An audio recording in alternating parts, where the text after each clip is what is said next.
我其实最想念他 as 我的哥哥，突然间变一个人了，是真的很孤独一下，很孤单了。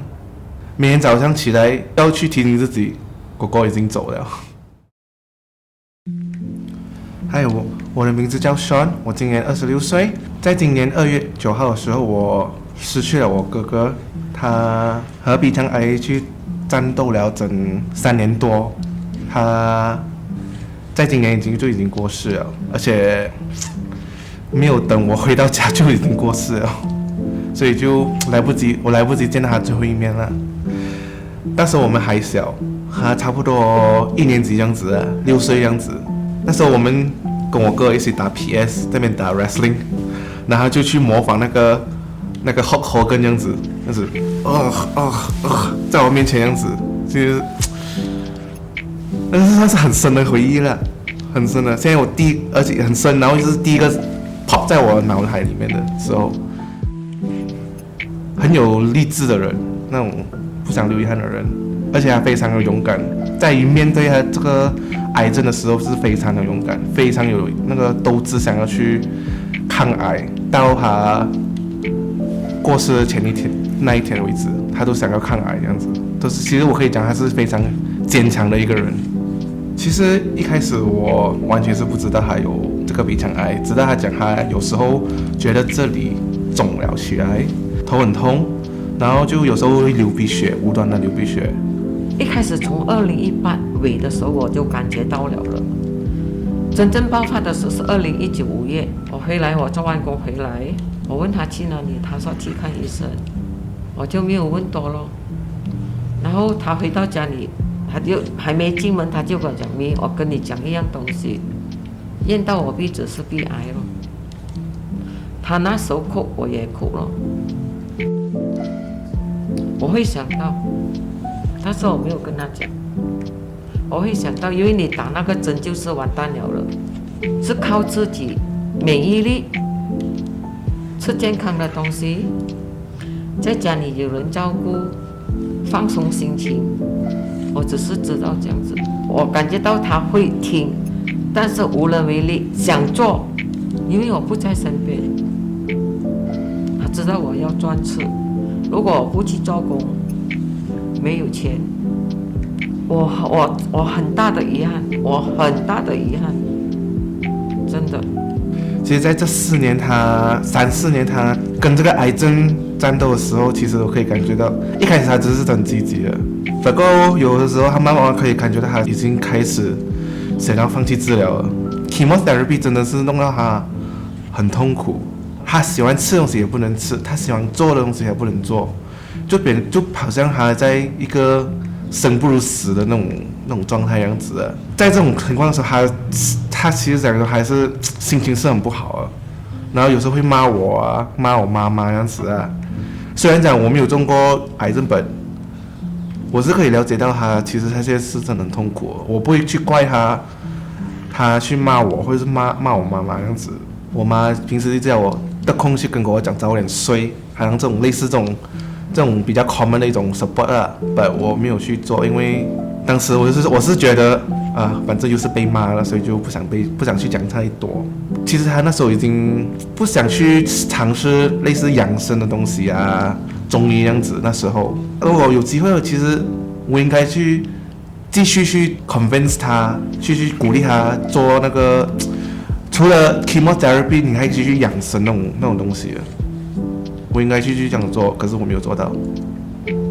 也是一个我蛮后悔的一个事情。当他过世的时候呢，他是我妈妈在他旁边的时候，那时候我妈要喂他一个营养的水，只喂他1口罢了，那他就立刻流了一滴眼泪，那他就过世了，在我妈面前过世。我第一时间想到他弟弟打电话叫他弟弟回来了，哥哥走了我讲，很痛，真的很痛。他完全没有留下任何一个话遗言呢，没有留过。But 他是有讲，还是有一直问候我妈这样子，问候我关于我的事情，通过我妈去问这样子的。问我有没有好好吃东西这样子的。但真正那种他想要做什么东西，他是完全没有留过。我其实最想念他 as 我的哥哥，就突然间变一个人了，是真的很孤独一下，很孤单了。每天早上起来要去提醒自己，哥哥已经走了，变成现在我自己全部东西都我自己一个人负责下来了，自己一个人扛下来了，所以就 yeah I miss him as my brother。他什么东西都没做到咯，什么东西都没享受到咯。他2018去英国读完书就跟裴勇做工了，一做工没多久就有事了。我的遗憾就是他什么都。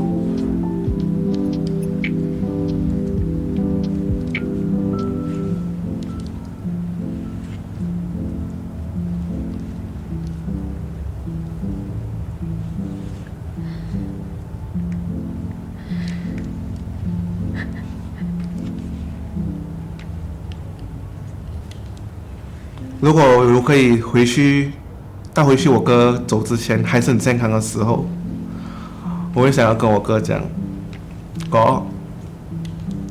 要听妈咪的话，要好好照顾自己身体哦。虽然我知道我也是很 rebellious 的一个人呢，可是你其实不用为我担心了。我知道我自己情况，虽然我跟爸爸关系真的很不好，可是其实不用担心了。我要讲的就是，连他走的时候我都不敢哭。我要他一路好走，不要给他担心。但是我在想你在天国过得好不好而已，想知道。但是我会谢谢他们的朋友、同学们、小学同学一起长大的。那天他生日那天，他大学同学有来，裴勇有来，我还感谢他们呢。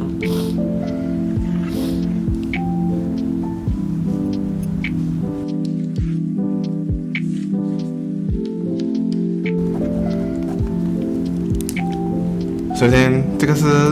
我觉得我哥哥会想要对我说的话，要好好吃饭，不要像我这样子，要照顾好自己，要照顾好妈咪。然后我自己的话呢，就是 do whatever you feel that it will make you happy。